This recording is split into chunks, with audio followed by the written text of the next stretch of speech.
আসসালামু আলাইকুম। সুন্দরবন ভ্রমণের কিছু অভিজ্ঞতা আপনাদেরকে শেয়ার করব।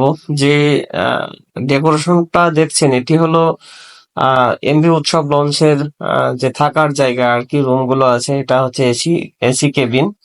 এসি রুম হচ্ছে 2 বেড, আর সাথে একটা টয়লেট আছে এবং জানালা আছে। জানালা দিয়ে বাইরের দৃশ্যগুলো খুব সুন্দরভাবে দেখা যায় এবং ঘুমানোর জায়গাটা খুব সুন্দর একটি জায়গা।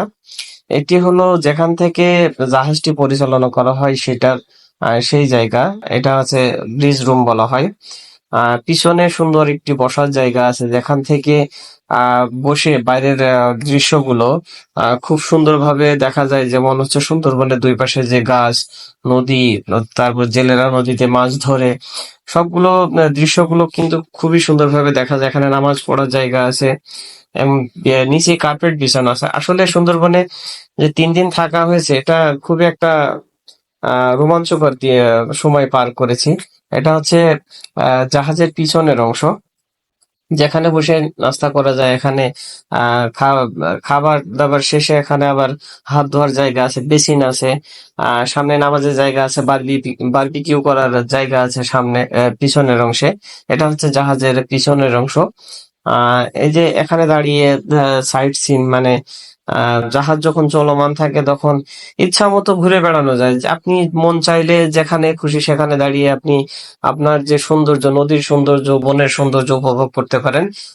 এটি হলো নিচেই যে রুমের দুই পাশে রুম আছে, সবগুলো রুমই হচ্ছে এসি রুম, কিন্তু সবগুলো রুমের সাথে অ্যাটাচ টয়লেট নেই। কোনোটা আছে 2 বেড, কোনোটা আছে 3 বেড, কোনোটা আছে সিঙ্গেল বেড, কিন্তু সবগুলোর সাথে এসি রুম নেই। মাঝখানে একটা করিডোর আছে, এই পাশে এবং ডানে বামে যাওয়ার জন্য করিডোর আছে।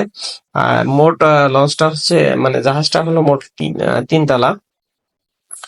আহ যার হচ্ছে একবারে নিচতলায় আছে। এটা হচ্ছে নিচতলা। এর নিচে আরেকটা ফ্লোর আছে যেখানে ইঞ্জিন থাকে, ইঞ্জিন রুম বলা হয় যেটা। আহ এর ইন্টেরিয়রটা আসলে খুবই সুন্দর, মনে হয় যে কোনো একটা 5 স্টার হোটেলে আছি। এই সমস্ত জাহাজে, সুন্দরবন অঞ্চলে যে জাহাজগুলো চলে, মানে ট্যুরের জন্য 3 দিনকে যে ট্যুরের জন্য যে জাহাজগুলো চলে, প্রত্যেকটা জাহাজে এরকম সুন্দর সুন্দর ডেকোরেশন আছে। এমনকি জাহাজে আপনার সুইমিং পুল পর্যন্ত আছে।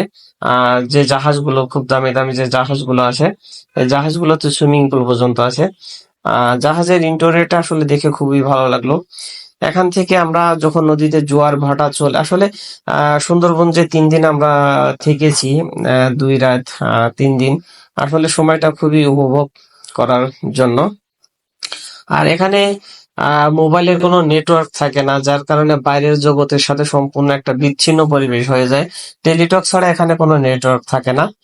আহ এখানে জাহাজের ভিতরেই বসে রেলিং এ দাঁড়িয়ে আপনি রুমে বসে বাইরের দৃশ্যগুলো উপভোগ করতে পারবেন। নদীর পাড়ে যে দৃশ্যগুলো আছে, নদীতে যারা মাছ ধরে, এদের আসলে জীবনযাপন এখানে, যখন আপনি সমুদ্রের ভিতর দিয়ে জাহাজগুলো যায় বা জঙ্গলের ভিতর দিয়ে যখন জাহাজগুলো যায়, দুই পাশে ছোট ছোট ডিঙি নৌকায় যারা মাছ ধরে, সেগুলো দেখতে আসলে খুবই ভালো লাগে।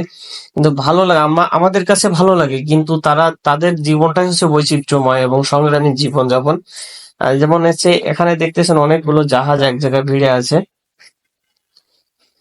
আসলে যদি আপনি পৃথিবী ঘুরে দেখতে চান, যদি অর্থ সম্পদ থাকে আপনার, তাহলে আপনাকে অবশ্যই ঘুরে দেখতে হবে। এই যে এখান থেকে যে সূর্য ডোবার যে পূর্ব মুহূর্তটা আসলে খুবই সুন্দর লাগে। জাহাজের পিছনের অংশে বসে, পিছনে আমাদের সাথে অনেকগুলো জাহাজ ছিল, একই সাথে প্রায় 10 থেকে 15টা জাহাজ ছিল।